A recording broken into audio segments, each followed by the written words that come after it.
The Respiratory System, Lesson 5.1, Intro to Respiration. So, what is respiration? So typically, if you're thinking of the respiratory system, you're probably thinking of your lungs and how you breathe, and that's absolutely correct. But today we're going to take a little bit of a deeper look into how we actually breathe and the different parts of the system.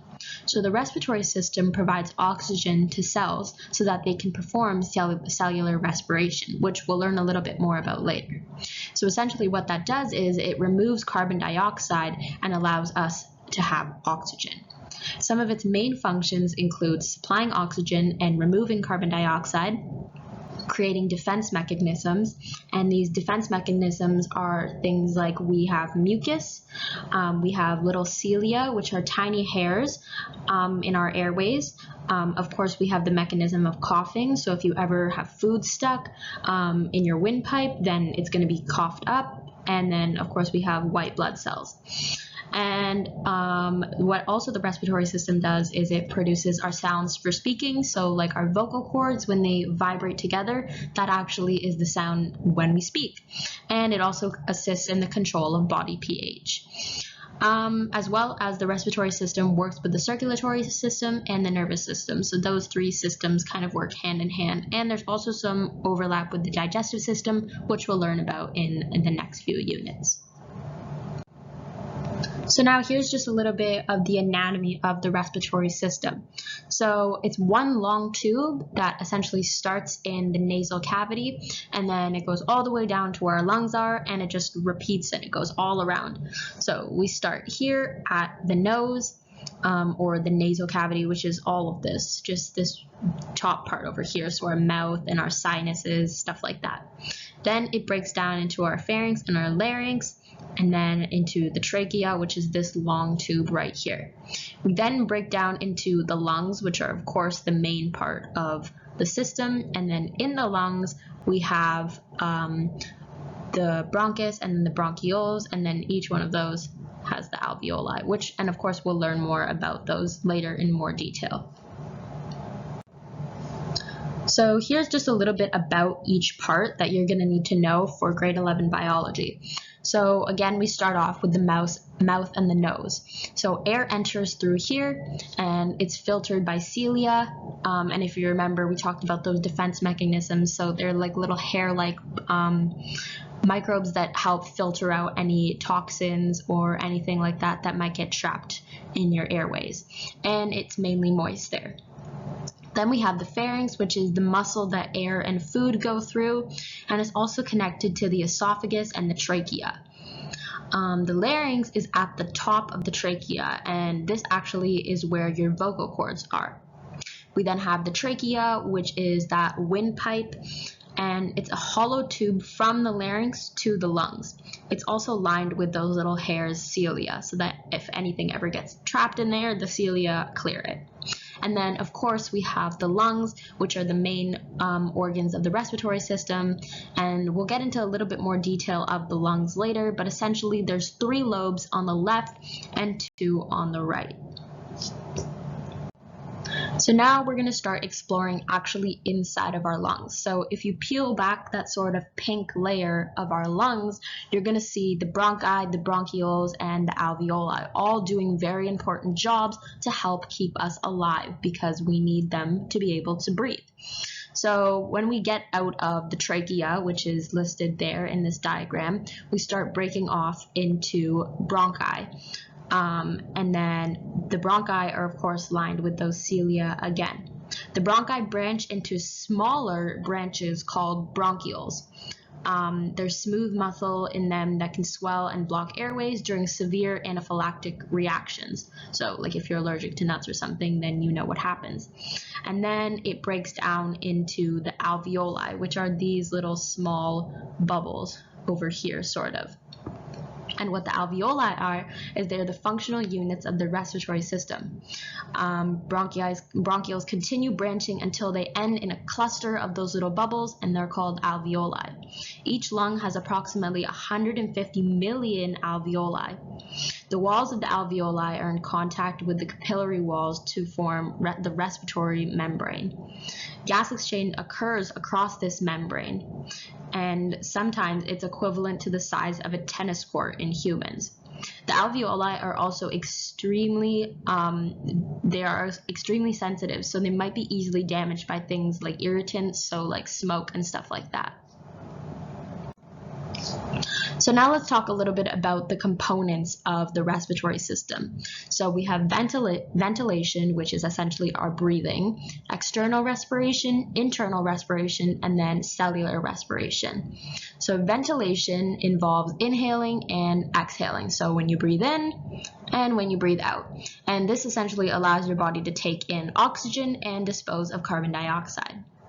External respiration is the exchange of gases across the respiratory surface between the air sacs and the blood. So this happens between those little tiny air sacs, remember what we learned on the last slide, and then the blood. And then keep in mind that word respiratory surface because we're going to learn a little bit more about that in the next slide. Internal respiration allows for gas exchange between blood in the capillaries and the cells. And it allows for cellular respiration to occur. Speaking of cellular respiration, essentially what it is it converts chemical energy from oxygen molecules. So we were speaking about that respiratory surface before. So what it is a thin, moist layer of epithelial cells that allow for oxygen and carbon dioxide to exchange. So they make that little exchange in this sort of layer of respiratory surface. But in order to do this, they need it to be sort of moist and have water. So therefore, in order for the respiratory system to work, it must be kept moist. Next, we have how is oxygen and carbon dioxide actually carried in our blood. So the transport of oxygen is essentially when hemoglobin transports oxygen molecules all over the body to our cells and to our other organs.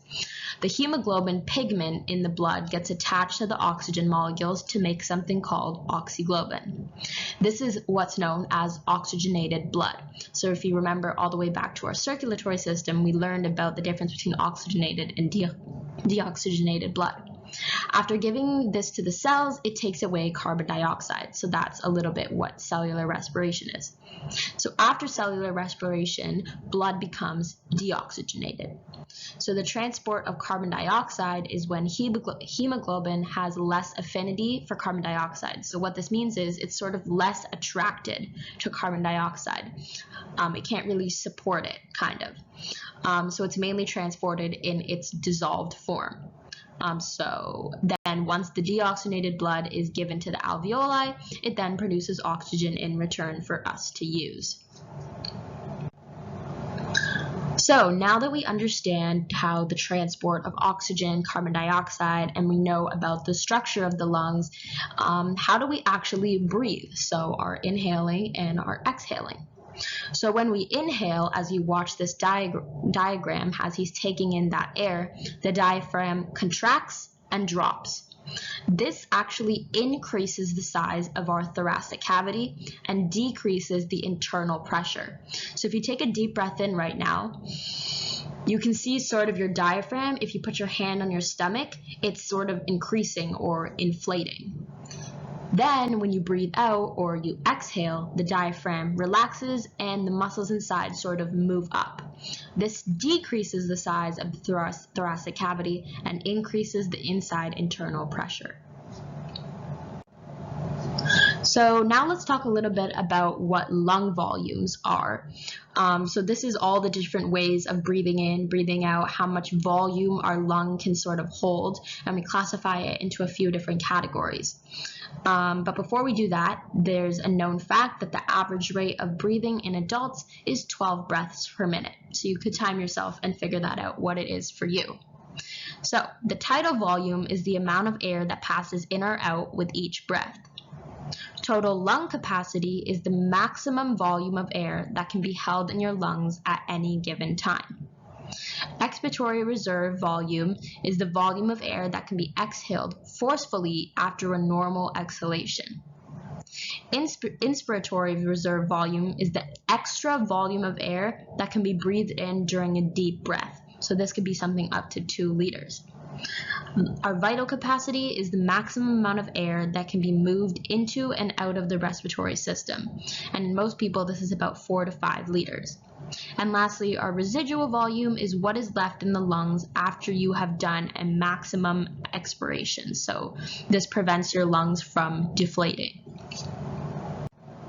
So the main one that we're going to look at is vital capacity. So vital capacity, like we said on the other side, is the max amount of air that can be moved in and out of the respiratory system. So your vital capacity can actually increase with things like exercise because you're making your lungs and you're breathing a lot stronger and better when you exercise. Things that can decrease your vital capacity are things like smoking or vaping and stuff like that. And a respirometer, when you go to the doctor, is how we measure your vital capacity. Now, if you wanted to measure your vital capacity by yourself at home, you could do so with a balloon. And there's a link to a video that explains how to do it. So next, let's talk about some diseases that could happen in the respiratory system.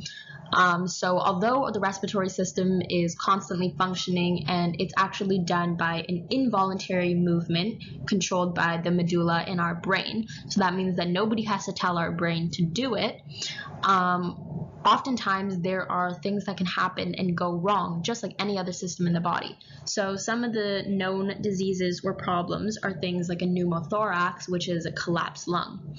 So some of the symptoms of this are shortness of breath, pain in your chest, and a super fast heart rate. And what actually happens is air leaks into the thorax, and then this air pushes on the lung, causing it to collapse. A pulmonary embolism is when a clot gets stuck. So some of the symptoms are pain in your chest, trouble breathing, dizziness, and nausea. And again, what it actually is that clot travels up from places. So oftentimes it's your leg, and it gets stuck in the veins in the lungs. It prevents oxygen and blood from getting through to your lungs. So both of those can be very dangerous. Some other problems that can arise in the respiratory system are things like asthma, cystic fibrosis, which is a buildup of mucus, lung cancer, and COPD, which is something that's common in smokers.